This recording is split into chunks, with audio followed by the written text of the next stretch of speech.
विशार्द भाई, जी भाई। आते वक्त इसमें आटा लेके आना। यार मेरे पास तो पैसे भी नहीं है और भाई कह रहे हैं आटा लेके आना है। कहाँ से लाऊंगा आटा?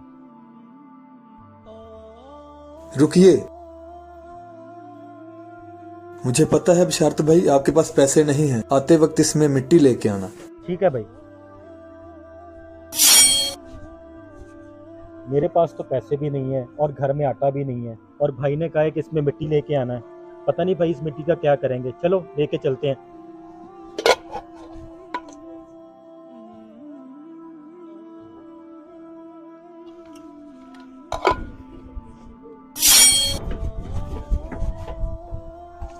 भाई मैं मिट्टी ले आया। भाई इस मिट्टी को इस जायद नमाज के नीचे रख दो। इस मिट्टी को जायद नमाज के नीचे रखने से पता नहीं क्या होगा।